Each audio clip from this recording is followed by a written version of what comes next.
새로울 신, 매울 신, 무엇보다 믿을 신, 뉴스 신세계 헬마우스 임경민 작가 오셨습니다. 어서 오세요. 안녕하세요. 매주 화요일에는 이분과 함께합니다. 김민하 평론가 어서 오세요. 안녕하세요. 네, 자 오늘 긴급 재난 문자 굉장히 많이 받았습니다. 비 소식부터 좀 전해주시죠. 그렇습니다. 처음으로 수도권 지역에 극한 호우가 관측이 돼가지고 서울 구로구 오류동, 고척동, 개봉동, 궁동 등지에 기상청에 긴급 재난 문자가 발송이 됐습니다.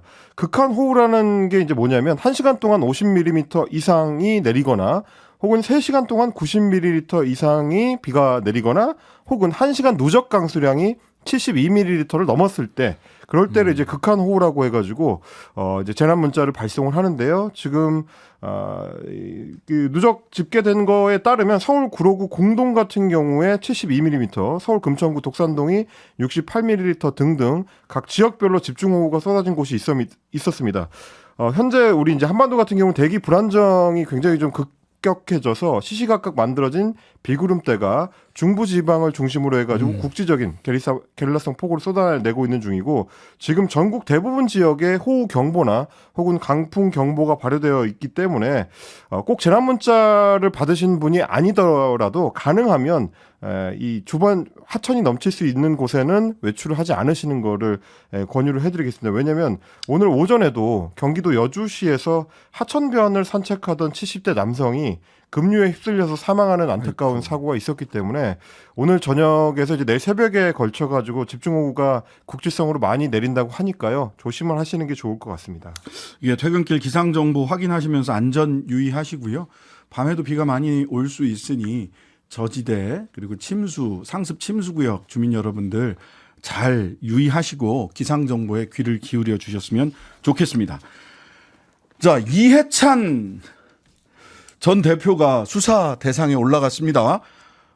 김건희 특혜 의혹은 어떻게 되는 거고 어떻게 수사는 이해찬 전 대표부터 받게 되느냐 이런 얘기들이 있는데 오늘도 연일 의혹이 쏟아졌습니다. 그렇습니다. 의혹의 방향하고 약간 다른 결의 이제 수사가 진행된다는 소식이 오늘 오후에 전해졌는데요. 이해찬 전 대표 같은 경우는 이제 지난달 16일에 전북 전주에서 열렸던 당원 행사에 참석했을 때 윤 대통령이 고속도로 노선을 변경해서 자기네 땅 사놓은 대로 지나가도록 만들었다. 그러면서 이제 역대 어느 대통령도 그런 짓은 안 했다. 부끄러움이 없다. 이제 이런 식의 발언을 했는데 이걸 두고 이제 국민의힘이 지난 6일에 영등포 경찰서를 찾아가서 이해찬 전 대표하고 영상을 게시했던 유튜브 채널 이재명을 합니다라는 채널의 운영자를 고발을 했습니다.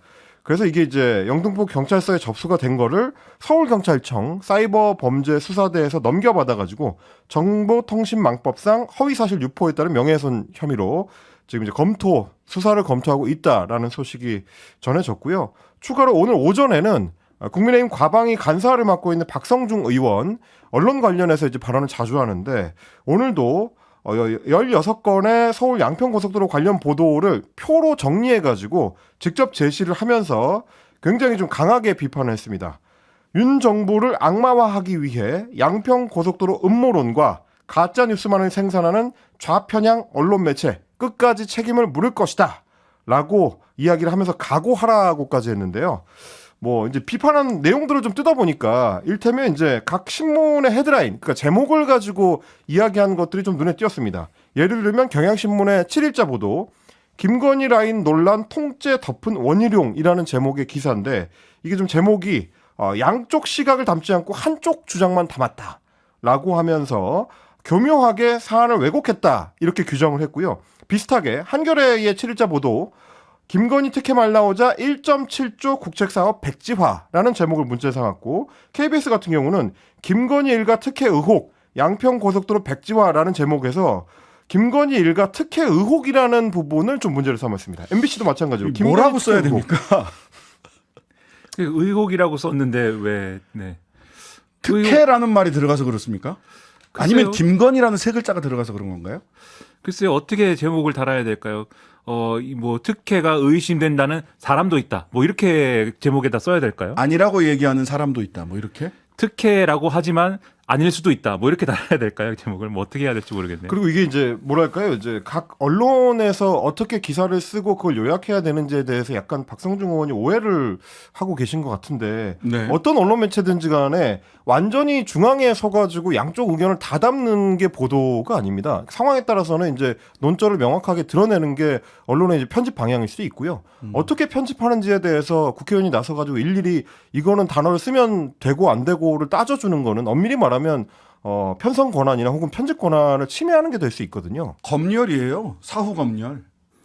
박성중 의원이 여기 오셔서 이 뉴스 신세계 패널을 했으면 좋겠어요, 저는. 그러면 얼마나 힘든 일인지를 아실 수가 있습니다. 이게 이런 이 어떤 사안이 불거졌을 때, 이런 의혹이 제기가 됐을 때, 그 당일에 예를 들면 국토부가 성실한 해명을 하지 않고 이게 김건희 여사 관련 특혜가 아니다라는 거에 대해서 관련된 그게 아닐 수 있는 팩트를 얘기하지 않는 상황에서 김건희 여사 관련 이 소유한 그 대통령 처가가 소유한 땅 의혹이 있다라고 보도하지 않는 것이 그렇게 설명하지 않는 것이 얼마나 힘든 건지를 한번 겪어 보셔야 될 것 같고, 그리고 사실 박성중 의원도 어쨌든 국회의원을 할 만큼의 나름대로의 그런 양식과 지식과 뭐 어쨌든 이 살아온 경험이 있는 분인데 이게 무리한 얘기라는 걸 과연 모를까 저는 그런 의심도 듭니다. 그래서 박성중 의원 지난번에 이제 전당대회 나가려고 그랬는데 컷오프 되고 뭐 이랬잖아요. 그래서 그렇죠. 사실 여러모로 당내에 이 입지나 이런 것들이 상당히 이제 위축이 돼 있을 텐데 공천도 해야 되고 뭐 이럴 것 같이 이제 예상을 하면 이런 주장을 해서 이 어떤 강성 지지층의 어떤 환호를 받아서 그런 거에 가지고 이제 좀 승부를 보려는 거 아닌가 이런 의심도 드는데 그 바람직한 정치 아니지 않습니까? 그래서 이런 방식으로 하지 마시고 특히 심지어 이제 지난번에는 무슨 뭐 이 패널들이 무슨 성향이다라고 적힌 문건을 가지고 실제로 국회에서 막 얘기를 해서 특정인을 가지고 이 사람 좌파다 뭐 이렇게 얘기를 하기도 하고 제가 볼 때는 그거 명예훼손으로 걸면 걸릴 만한 문제일 수 있거든요. 그런 일도 있고 심지어 최근에 뭐 시사저널 등의 보도를 보면은 방송국에서 이른바 좌파 패널과 진행자들 얼마 받느냐 이런 것 공문 보내가지고 물어보고 있다 뭐 이런 보도도 나왔습니다. 사실인지는 제가 모르겠는데 저한테 물어보세요. 얼마 받는지 말씀드릴 테니까. 깜짝 놀랄걸요? 이게, 그 정도밖에 안 받으세요? 이렇게 될 것 같은데. 아무튼. 그래서 이런 일련의 행동들이 과연 자유민주주의라고 주장하는 이런 사회에 맞는 행동일까를 스스로 돌아볼 필요가 있지 않을까 상당히 걱정이 됩니다. 그 다음에 네. 우리 김민하 평론가님한테 하나 더 여쭤볼 거는 말하자면 이 당내 행사에서 전북 정주에서 열린 당원 행사에서 당의 전 대표가 이야기한 것을 유튜브로 중계했다고 유튜브 중계 책임자까지 당내 행사 발언을 명예훼손으로 이렇게 한 사례가 뭐 많이 보지는 못해서 막말 뭐 이런 건 몰라도 그렇죠. 사실 이제 정당의 행사라는 점과 그리고 이것은 정당 유튜브라는 점에서 보면은 정당이 얼마나 많은 정치적 주장을 합니까? 그리고 정치적 주장 중에는 뭐 어떤 것들은 과장된 것도 있고 어떤 것도 어쨌든 정치적인 어떤 맥락이 있기 때문에 사람들에게 잘 다가갈 수 있도록 이렇게 뭐 손질되어 있는 것도 있고 그런 주장들이 있어요. 다 이렇게 만약에 수사를 해야 된다고 하고 다 뭐 어떤 단죄해야 된다고 하면은 국민의힘이 지난 정권에서 했던 여러 가지 주장들이 있습니다. 제가 볼 때는 국민의힘은 거의 없어집니다. 그런 식으로 수사를 한다면. 당내 행사 발언까지 다 그렇죠. 수사를 한다면 전 정권에서 얼마나 거의 뭐 문재인 정권은 공산주의 정권이다라고 막 얘기를 했는데 근데 어쨌든 저는 그래서 이게 고발을 했으니까 수사를 해야겠죠. 뭐 어쨌든 고발 건에 대해서 수사를 하는 것까지는 그럴 수 있다고 보는데 저는 이게 어떤 방식으로 진행이 될지 상당히 궁금해요. 왜냐하면 허위사실 유포에 따른 명예훼손이지 않습니까? 네. 그럼 따져야 되지 않습니까? 허위사실인지 허위인지 아닌지. 그렇죠. 그리고 이것을 경찰이 1차적으로 뭐 했다고 해도 검찰이 또 할 거 아닙니까? 이게 상당한 기간이 걸릴 것 같은데 그 결론이 뭐냐에 따라서 사실 이 의혹의 본질이 또 나올 수도 있는 거 아니냐 이런 생각도 들어서 상당히 주목이 또 됩니다. 자, 오늘 쏟아진 의혹 보도들도 점검해 주시죠. 네, 추가로 좀 정리를 해드리겠습니다. 오늘 오전에 이제 노컷뉴스 단독 보도가 나왔는데요. 서울 양평 고속도로의 종점이 이제 김건희 여사 일가 땅에 몰려 있는 이 강상면 병산리로 변경된 거를 두고 그동안 국토부에서 주장했던 건 뭐였냐면 양평군하고 양평군 주민들의 요구에 따라서 검토된 것이다라는 거였는데 이 주장과 좀 다른 정황이 좀 드러났습니다. 이를테면 이제 양평군이 국토부하고 협의를 하는 과정에서 강상면 종점 안으로 이제 대안 제시를 했었던 거에 대해 마지막까지도 다소 미온적인 태도를 보이면서 분명한 찬성 입장을 밝히지 않았던 그런 공문이 확인이 된 건데 이 공문이 어떻게 나오게 된 거냐면 지난 1월 11일에 국토부에서 양평군에 공문을 하나 보냅니다. 제목이 뭐냐면 네. 고속도로 타당성 평가 조사 관계기관 협의 2차 요청이라는 공문이고요. 1월 16일에 보낸 다음에 1월 27일까지 답변을 해달라라고 회신 기한을 정해놨습니다. 그런데 이제 이 공문 내용을 보니까 국토부에서 양서면을 종점으로 했었던 기존의 그 종점안, 그래서 이제 강화 IC를 여기에다가 추가하는 1안을 이제 빼고 그냥 2안이라고 불리는, 그러니까 이거는 이제 양평군에서 국토부에 이제 작년에 대안 제시를 했을 때 3개 안 중에 1안, 2안이었던 그 1안, 2안입니다. 강상면을 종점으로 한 2안만을 대상으로 지금 이제 문제가 되고 있는 그 방안만을 대상으로 의견 요청을 했다라는 거고요. 그러니까 딱 집어서 그것만 보낸 겁니다. 근데 이제 양평군 같은 경우는 1월 27일 시한에 답변을 안 했고 2월 8일이 돼서야 답변을 했는데 이렇게 적어놨습니다. 양평군 통과 노선에 IC 설치 등 양평군 주민들이 수혜를 입을 수 있도록 노선 계획을 수립하여 주시기 바랍니다. 그러니까 이게 어떻게 보면 강상면으로 종점을 변경하는 안에 대해서는 직접적인 언급을 피하고 그동안 양평 군민들이 계속 요청해 왔었던 추가 IC 설치에 대해서만 언급을 한 의견서를 보낸 겁니다. 이거는 뭐 이제 양평군에서 공식 회신을 한 거기 때문에 국민의힘 소속인 전진선 현 양평군수의 의견도 거기에 이제 반영됐다고 봐야 될 것 같은데, 그러니까 강화 IC 신설에 대해서만 찬성 의견을 확실하게 한 거고 종점을 바꾸는 안에 대해서는 양평군이 마지막까지도 제대로 된 명확한 의견을 내지 않았다, 이렇게 봐야 될 것 같습니다. 그리고 또 그 종점 변경안을 제시한 쪽이 말하자면 지금 얘기 들어보면 국토부 쪽이잖아요. 그렇죠. 근데 양평군이랑 군민들의 의견을 들었다라고 엊그제까지 얘기를 했는데 이번에는 얘기할 때 이거는 뭐 건설회사 쪽에서 제시한 거다. 네네. 동해종합기술공사가 대한노선을 제안한 그렇습니다. 거다라고 해서 이제 대한노선 제안자를 회사로 돌렸습니다. 또 이거는 어제 이제 국토부가 배포한 설명 자료 안에 들어있는 내용인데요. 지난해 3월에 국토부하고 한국도로공사가 타당성 조사에 착수를 하면서 두 달 뒤 말씀하신 대로 이제 동해종합기술공사에다가 이 조사 용역을 맡겼는데 2달 뒤에 열린 용역 착수 보고회 때 예타 노선 문제점 분석이라는 걸 이제 보고하면서 이번에 바뀐 그 종점안으로 강상면 종점안으로 대안 노선을 제시를 했다라는 겁니다. 그리고 이 제시를 한 때가 언제냐면 윤석열 정부가 공식 출범한 2022년 5월하고 시기가 겹친다라는 게 이제 문제 제기의 핵심입니다. 네. 그러니까 이게 이 업체가 이제 어쨌든 이런 조사를 이제 하겠다라고 입찰에 이제 응한 것이 지난 정권 시기였기 때문에, 그래서 문 정권에서 뭐 시작한 어떤 업체가 뭐 이런 안을 낸 것이기 때문에 지금 정부와는 관련이 없다, 이렇게 언론이 많이 썼는데, 지금 말씀하신 대로 실제로 이제 이 결론이 나오는, 그러니까 이 작업이 진행되는 기간을 보면 윤석열 대통령 당선 직후하고 취임 전에 이제 취임 시까지 이루어진 거란 말이에요. 그렇죠. 그러면은 그때는 인수위 활동 기간이고 이렇기 때문에 의혹이 해소될 만한 그런 얘기는 이게 아닌 것이고, 그리고 이제 전반적으로 지금 나오는 보도나 이런 것들을 보면은 애초에 어쨌든 이 고속도로의 종점이 이제 양상면이었다는 거에 대해서, 양서면이었다는 거에 대해서 아니다, 이전에 뭐 강상면으로 가자는 뭐 얘기도 있었고, 뭐 예를 들면 양평군이 논의한 내용을 보면 그런 것도 있었고 막 이런 보도가 나오는데, 이게 고속도로를 만들 때 당연히 이런저런 얘기가 항상 있습니다. 지금도 보면은 이 강상면으로 하자라고 지금 사실은 바꾼 거잖아요, 국토부가. 그런데 이제 지역 언론이나 이런 커뮤니티 이런 데 가보면은 기왕 막 처음에는 이제 막 이 고속도로를 백지화했어 막 화를 내다가, 좋아, 기왕 바꿀 거면은 거기가 아니고 여기가 좋아, 아니야 저기가 좋아, 막 이렇게 백가쟁명이 지금 돼 있거든요. 자기 동네 가까운 쪽으로. 뭐 꼭 자기 동네가 가깝다기보다도 각자 양평 국민이 생각하는 최적의 어떤 그 종점이 있을 거 아닙니까? 그렇죠. 뭐 특정 업체가 여기서 리조트 사업을 할 건데 이것까지 고려하면 여기가 좋다. 아니다, 지금 강상면으로 하면은 지금 강원도 가는 차들까지 다 양평읍을 통과하게 돼서 교통체증이 벌어질 거다. 막 이런 얘기를 막 한단 말이죠. 근데 중요한 거는 애초에 예타를 통과한 게 어떤 아니냐. 그리고 다른 안들이 예타를 통과할 가능성이 없다고 생각해서 기존까지, 왜냐하면 이 15년 동안 이 사업이 진행이 안 된 이유가 예타 통과를 못한 거였기 때문에 예타를 통과할 수 있는 안이 양서면이다라는 거에 대해서는 이견이 없었던 거잖아요. 계속 이 과정에서. 이게 왜 바뀌었느냐를 설명하는 것이 이 의혹을 풀 수 있는 핵심인데, 다른 얘기 다 해봐야 그 이전에 어떤 상황이었다는 거 얘기해봐야 지금 그게 어떤 중요성을 갖겠습니까? 않습니까? 그래서 명확하게 포인트가 뭔지에 대해서 핵심적으로 지금 해명을 하는 것이 필요하다. 다른 얘기할 때가 아니다. 이런 생각입니다. 예, 첫 번째, 저는 모든 자료를 철저히 다 공개하면 된다라고 생각을 합니다.